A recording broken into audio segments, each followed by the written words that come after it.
The donkey who wanted to sing. Once upon a time, in the peaceful village of Champakpur, there lived a donkey named Bolu. Now, Bolu was not like other donkeys. While most donkeys were busy carrying loads of bricks, water, or vegetables, Bolu had only one dream: to become a great singer. Yes, you heard right.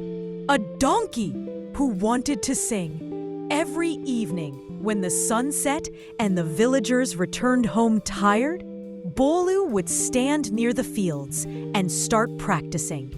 Eeyaw! Eeyaw! Eeyaw! To Bolu, it sounded like sweet music. He thought, wow, what a melodious voice I have. Even the cuckoos will feel jealous. But to the villagers, it sounded like, well, like a donkey braying, which it was. Children covered their ears. Old men shouted from their roofs, "Are Bolu, stop torturing us!" Even the dogs howled as if begging him to shut up. But Bolu didn't care. He believed every great artist is first criticized. Scene 1. The Dream. One day, Bolu went to his best friend, a clever fox named Lomri. "Lomri Bai," Bolu said proudly, "I have decided to become the world's best singer. Soon, people will invite me to concerts. I'll have garlands on my neck and fans everywhere." The fox almost choked on his laughter, but somehow kept a straight face. "Of course, Bolu, why not? But first, you must practice in front of an audience." Bolu's eyes shone. "Audience? Wah! Who will listen to me?" The fox smirked. "The villagers' cucumber fields. They have a lot of juicy cucumbers. If you sing for them at midnight, surely they will reward you." Actually, the fox's real plan was different. He wanted Bolu to bray loudly at night so the villagers would wake up and chase him away, while the fox quietly stole cucumbers in the dark. Scene 2. The Midnight Concert. That night, under the bright moon, Bolu stood proudly in the cucumber field. He cleared his throat. Testing. 1, 2, 3. Then he began his concert. Ee-aw! Ee-aw!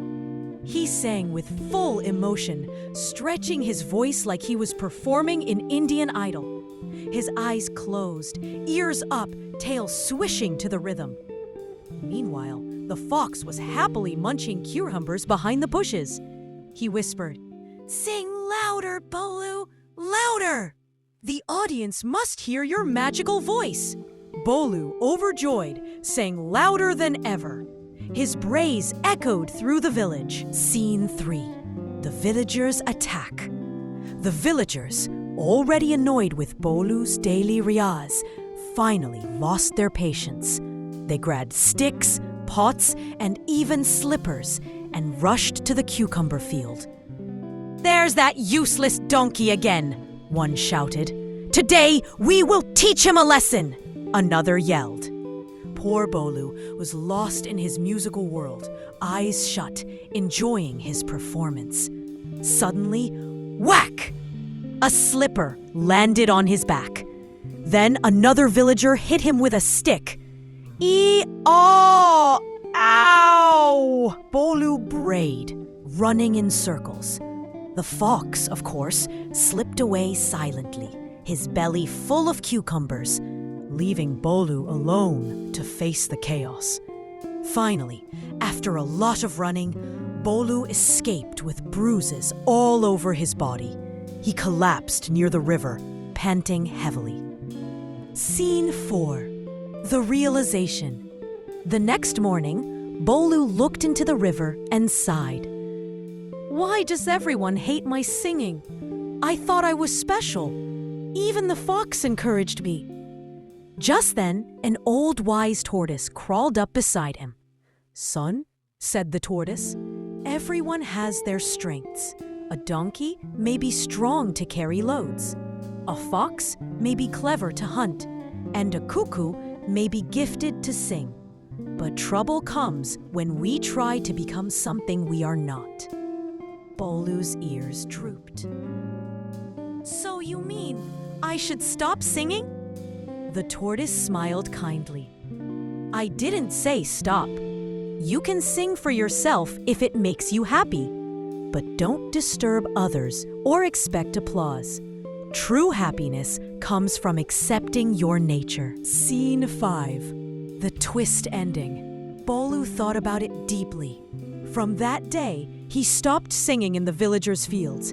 Instead, he brayed softly to himself when alone. Surprisingly, the villagers began to like him again because he quietly carried their loads without drama. As for the fox, he was caught stealing cucumbers a week later and chased out of the village.